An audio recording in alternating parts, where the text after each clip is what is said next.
Mana driving license?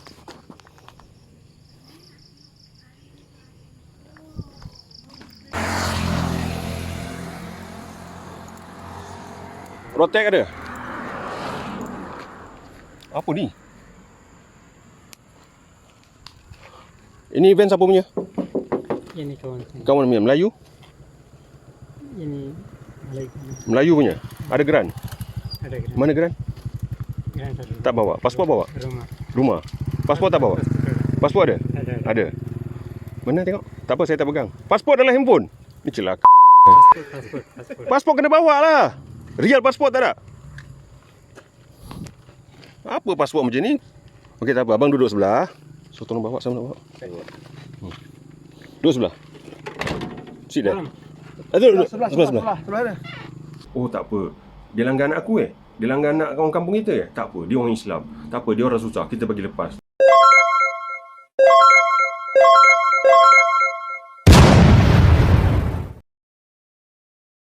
Assalamualaikum warahmatullahi wabarakatuh. Salam sejahtera. Salam saya ucapkan kepada anda semua. Alhamdulillah, akhirnya terlaksana impian saya dan juga tim saya untuk melakukan satu operasi yang membabitkan JBJ dan juga polis. Apa dia tu? Okey, mungkin ada di antara anda yang masih ingat lagi tentang satu video yang mendapat tontonan 500,000. Itu dalam TikTok saya, dan saya yakin video itu, saya yakin ramai antara TikToker dan YouTuber telah mengambil video tersebut untuk masukkan ke dalam konten mereka. Tak ada masalah. Tak ada masalah. Okey saja, no problem. Sebab saya yakin video saya mendatangkan manfaat. Okey, masih ingat lagi tak pada 23 Julai 2023 pada tahun inilah Julai, yang mana saya telah bergerak solo meronda-ronda di 5 kampung, sekitar 5 kampung di Jeram, Kuala Selangor ini. Di mana dalam ronda-ronda tu saya terserempak dengan beberapa buah van yang dipandu oleh warga Pakistan. Assalamualaikum. Waalaikumsalam. Daripada mana? Ini Rasalan. Ya, daripada mana? Hah? Daripada mana? Sini mau cari besi buruk. Besi buruk daripada mana? Saya tahu you cari besi buruk daripada mana? You mari mana? Meru? Meru. Meru. Ada lesen driving? Tak ada lah. Tak ada. Rotek hidup? Tak ada lah. Nombor plate mana ni? Belakang. Ini sudah hilang. Lesen tak ada? Minta tolong lah. Minta tolong lah. Minta tolong macam mana? Minta tolong. Minta tolong apa? You nak bagi saya duit? Saya tak minta duit punya tau. Minta tolong lah. Memandu tanpa lesen, dan ada di antaranya yang rotek mati. Okey, nampak kat situ. Okey, kita sedia maklum apabila kita sebagai rakyat Malaysia, apabila kita sampai satu tahap umur yang kita rasa perlu kita ada lesen memandu, kita akan keluarkan modal duit kita untuk mendapatkan lesen memandu. Okey, kemudian kita pun membeli kenderaan, kita beli insurans dan kita hidupkan rotek. Itu semua membabitkan kos. Yang pastinya kita akan rasa cemburu apabila warga asing ni berleluasa, senang lenang memandu tanpa lesen. Memandu tanpa lesen, insurans dan rotek. Kita sedia maklum kalau berlaku kemalangan, tu susah tu cerita dia. Kan? Nak claim insurans macam mana, dan macam mana adakah mereka akan membayar ganti rugi, dan yang pastinya kemungkinan mereka hanya akan langgar lari. Okey, hasil rungutan daripada penduduk kampung, mereka rasa tidak puas hati apabila van besi buruk ini, mereka mencari besi buruk. Okey, mereka memandu secara pelan-pelan, okey, toleh kiri toleh kanan untuk mencari besi buruk di rumah-rumah, dan cara pemanduan tu yang perlahan mengganggu penduduk sekitar kampung. Dan yang lebih geramnya lagi apabila mereka masuk ke kiri kanan sempang, keluar sempang dan sebagainya tanpa memberi isyarat. Yalah, maklumlah ada antara mereka yang lampu signal pun tidak hidup. Dan rungutan juga daripada penduduk sekitar, mereka masuk ke lorong-lorong tu mengganggu ketenteraman mereka. Mereka rasa tidak selesa.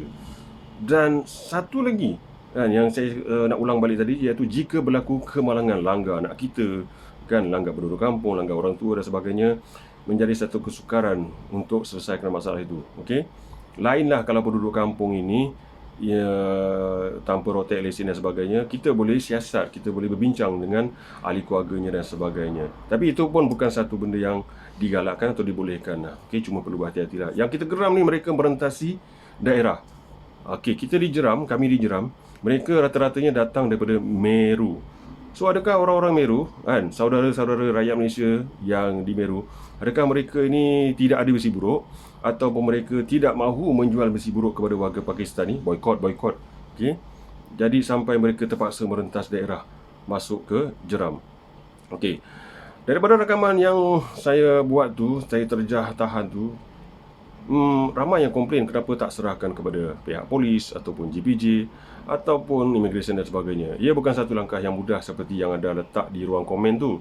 Okey, kita perlukan satu tindakan ataupun perancangan ataupun orang kata kaedah yang sepatutnya. Jadi saya telah merujuk kepada salah seorang rakan baik saya iaitu Haji Ben, ataupun bahasa Melayunya Tuan Haji Bakar lah, Haji Ben, okey, yang mana merupakan anggota polis berpangkat sarjan tapi telah pun bersara, tapi beliau tahu tentang undang-undang dan apa yang boleh dilakukan. Rupanya ada satu kaedah yang dinamakan tangkapan awam. Faham tangkapan awam? Tak faham. Kita bagi contoh macam ni. Contoh, rumah anda dimasuki oleh penyamun, anda sedar dan anda menjerit minta tolong. So jiran-jiran pun dengar, so jiran-jiran pun bantu. Itu namanya tangkapan awam. Tangkapan awam. So kat sini sama juga, kita boleh buat tangkapan awam. Dengar kepada rakyat Malaysia, korang semua boleh buat tangkapan awam jika bertembung dengan warga asing yang memandu tanpa lesen ini. Okey, tapi kita kena buat secara tersusun dah. Okey, pada mulanya memang saya dan rakan-rakan tim kami yang tak ramai mana pun, kami taklah sehebat Ustaz Sufian Muhammad Zain, Yusof Azmi, Datuk Kalai dan NGO-NGO yang hebat-hebat di luar sana yang boleh terjah ke mana-mana. Kita dalam kampung aja. So dalam tim saya ni kami buatlah juga tegur dan halau. Tegur dan halau. Itu kira sopan lagi dah tu. Kan? Tetapi mereka masih lagi berani masuk ataupun adalah generasi baru yang masuk. Mereka ni seolah-olah telah dididik, jangan risau, mungkin mereka ada kot, tapi kita tak nak buat fitnah, kita tak nak tuduh dan kita masih lagi menghormati kan tugas-tugas yang dilaksanakan, dipertanggungjawabkan kepada pihak polis ataupun JPJ yang mana ada kata oh ni semua rasuah kan. Okey, ataupun mereka juga warga Pakistan ini yang orang kata telah dididik oleh dia punya otak-otak dia ataupun yang terlebih dahulu telah lama berada di Malaysia. Tak apa. Dekat Malaysia ni orang Melayu ni cakap baik-baik sikit dan mereka menggunakan ataupun menjadikan Islam sebagai alat untuk meraih simpati. Faham tak maksudnya? Okey.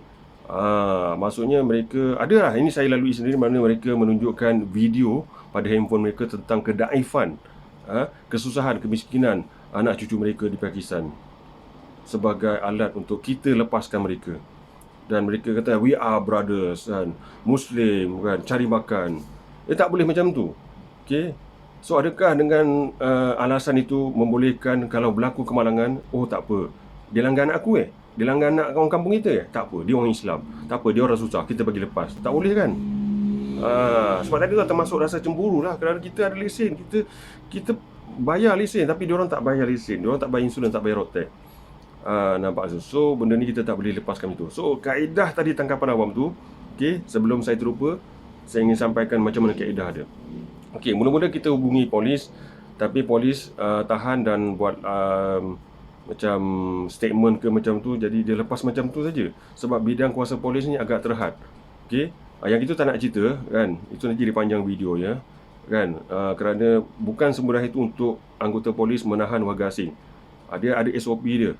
Jadi kat sini kami telah bekerjasama hasil daripada kaedah yang diterangkan oleh Haji Ben, iaitu kita bekerjasama. Kita berjumpa sendiri dengan pegawai atasan JPJ terdekat itu Kuala Selangor dan kami minta kerjasama. Boleh tak kalau kami buat tangkapan awam? Tangkapan awam tu boleh, tapi bukan buat roadblock kena faham jangan korang pandai-pandai buat roadblock kat kampung ke taman perumahan, tak boleh.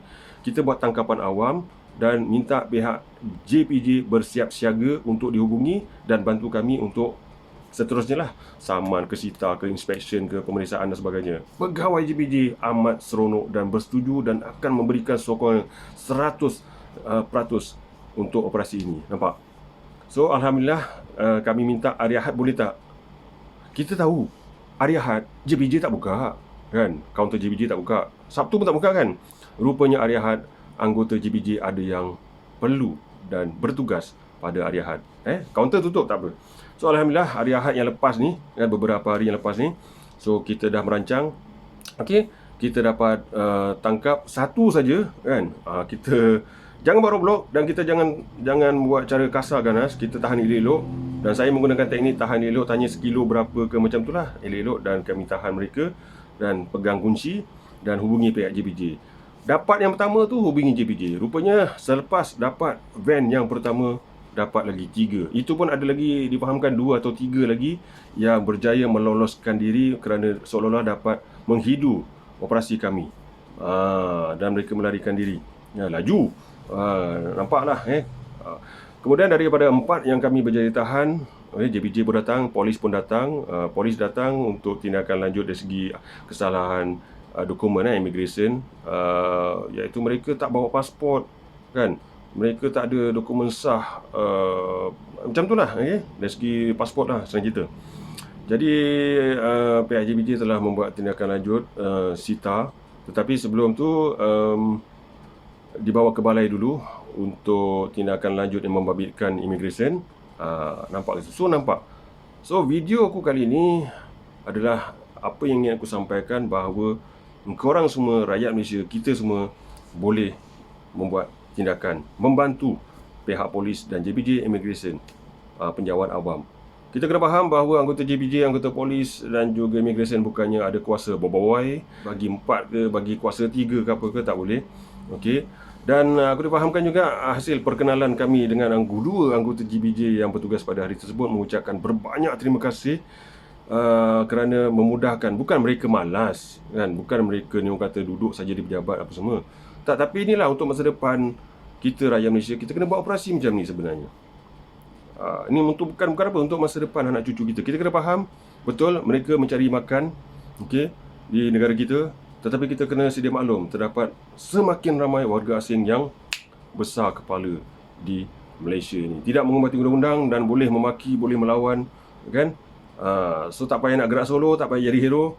Korang fikirkan, buat korang punya team sendiri, okey, buat tahanan awam, kemudian panggil JPJ, tapi rancang awal-awal lah, okey. Bagi tahu pihak JPJ kami nak buat operasi. Tak payah bagi tahu kat mana, janji korang dah berhubung dengan JPJ yang terdekat. Tahan, lepas tu panggil JPJ. Panggil JPJ, panggil polis. Dan tapi kena korban masa sikit lah. Tu cakap tadi, bukan rasa seronok pun. Tak rasa seronok pun. Mungkin orang hari Ahad sibuk bersama dengan konvoi motosikal dia kat Tira, Waisuku, Kapcai, RS, Scooter, GS, Harley Davidson, Sportbike, kan, pergi Karak, naik Genting, ada yang pergi Lemang Toki, yang pergi Jalan Tegak ke Johor sana, kan, kari kambing 40 hari, kan, lagi mi udang dan sebagainya. Tapi aku dah melalui benda tu semua dan sekarang aku rasa masa untuk berehat dulu, dan aku memberikan tumpuan untuk kerja-kerja ni, kerja amal lah, kerja amal, kerja kebajikan untuk orang kampung. Alhamdulillah orang kampung pun suka dan mereka mengucapkan terima kasih dan memberi galakan. Dan yang bestnya, ada 3 catering dari sekitar kampung ni yang nak menghantar makanan. Tapi cakap tak apa, okey, kita selesaikan dulu. Kalau nak hantar boleh tunggu selesai. Dan berebut ni pihak catering ni, tapi kita pilih 1 je lah, okey. Yang mana 2 lagi catering bersungguh-sungguh nak kata kalau lepas ni ada operasi, diorang pula nak sponsor makan. Dan ada juga yang bawa air kotak untuk kami minum ketika operasi, kan. Yelah, di tengah panas macam tu, kan. Okey. So apa yang ingin kita sampaikan sini tadi, aku cakap bukan satu benda yang seronok. Okey, kesian juga sebab mereka ni adalah saudara sesama Islam. Tapi kena ingat, walaupun mereka saudara sesama Islam, undang-undang kena ikut lah. Aku yakin video ni ada juga warga asing yang tengok video, Bangla, Pakistan dan Rohingya. Tapi kena hormat undang-undang lah. Dah lah kau tak hormat undang-undang, kan. Lepas tu ada yang makin lama makin besar kepala. So ini satu, orang kata, permulaan supaya beringat lepas ni jangan besar kepala.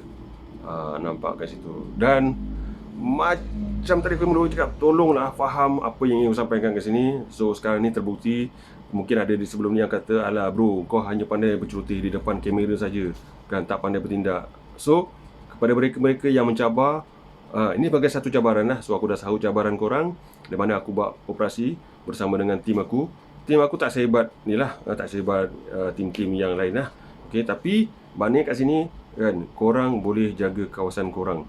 Buat macam kita orang buat. Ramai yang tertanya tu, kan, dalam video sebelum ni, macam mana kaedahnya, macam mana caranya. So aku dah kongsikan, iaitu pertamanya, korang jumpa dengan pegawai atasan JPJ yang terdekat, berbincang, menyatakan pada mereka yang korang nak buat operasi di tempat korang, okey, dan minta bantuan daripada JPJ. Apabila dapat, dihubungi. Dapat masuk pukat je, hubungi JPJ dan seterusnya polis. Korang jangan jadi gangster pula, kan. Jangan sergah-sergah, jangan sepak terajang, jangan ada senjata, tidak. Kan? Tapi kalau warga asing ni bawa senjata tu, korang kena hati-hati. Tapi aku tak nampak benda ni. Kan? Mereka belum sampai ke tahap macam tu lah. Okey, tapi kena dibendung daripada awal lah. Nampak ke situ. Faham tak faham ni? Okey, kalau tak faham tak apa, boleh tanya ataupun boleh bantu di ruang komen. Seperti biasa, daripada ujung rambut sampai ke ujung kuku jari kaki, aku mohon ampun dan maaf. Assalamualaikum warahmatullahi wabarakatuh. Terima kasih dan bye-bye. Proses Okey, macam mana nak ambil lesen? ambil 1 kali pergi, 2 kali pergi kelas, lepas tu 3 kali komputer, lepas tu 4 hari pergi belajar, lagi 1 kali test boleh dapat. Okey, berapa habis? Bayar? Itu bos bayar. Bos bayar? You tak tahulah berapa? Tak tahu. Bos apa? Abang lah? Bukan. Habis? Itu orang Melayu lah. Orang Melayu? Saya bagi tahu dia pasport dengan tu saya bagi dia, dia yang bayar. Lepas tu saya pergi kelas. Okey, tak apa. Kita cerita sama sana nanti. Ya. Okey, yang tu dia ada lesen yang sah. Memang kita dah scan, memang betul lesen dia, lesen memandu Malaysia yang sah. Dan dia tanya, bang tak ingat saya ke bang? Dulu abang cakap jangan masuk ni kampung kalau tak ada lesen memandu. Sekarang saya sudah ada lesen. Wah, bagus dia ada lesen memandu tapi tetap melakukan kesalahan yang lain lah. So kita rujuk serahkan pada pihak JBJ dan polis untuk tindakan lanjut. Yang ni tahanan yang kedua, tangkapan kedua tangkapan awam yang kedua.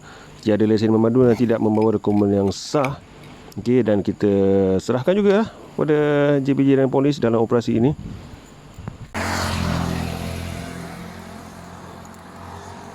Rotek ada? Apa ni? Ini van siapa punya? Ini kawan. Kawan punya Melayu?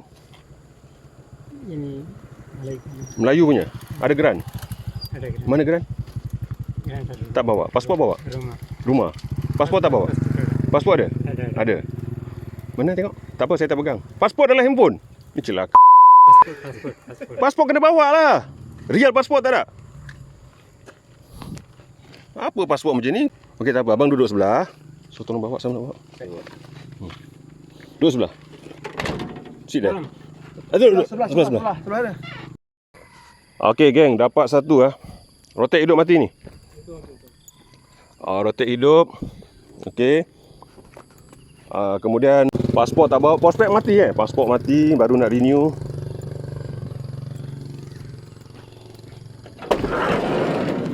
Okey, baru sampai. Okay, seterusnya kami bantu untuk buat laporan polis di balai polis terdekat. Kita iringi mereka dan kami yakin pihak polis akan bawa ke pihak immigration pula selepas ini kerana mereka tiada dokumen. Dan yang pastinya kita mengharapkan janganlah kita cemarkan nama baik polis. Kita ada kawan polis, pupu polis, pakcik polis, kawan polis. Janganlah kita kata ini semua polis tak buat kerja makan rasuah. Tidak. Sebaiknya kita bekerjasama dengan polis buat operasi seperti ini. Nampak kat situ. Dan jangan makan duit pau sebab operasi terjah dan halau warga Pakistan di kampung kami ada antara mereka yang tawarkan wang tunai kepada kami untuk bagi diri mereka dilepaskan. Oh tidak, kita tak makan duit pau. Tak makan. Dan seterusnya kita bantu pihak JBJ tolong bawa van ni ke depo tahanan JBJ. Okey, ini apa pula ni? Ini dia. Okey, operasi perniagaan jualan aiskrim oleh warga Bangladesh tanpa lesen motosikal. Siapa agak-agak di belakang tabi ni? Siapa pemilik motor ni? Siapa pemilik syarikatnya ni? Kita akan bongkar selepas ini. You bagi orang tu, warga asing, bawa motor you tanpa lesen. Kalau ada melibatkan kemalangan, melibatkan rakyat tempatan. Dan insurans dah tentu tak cover.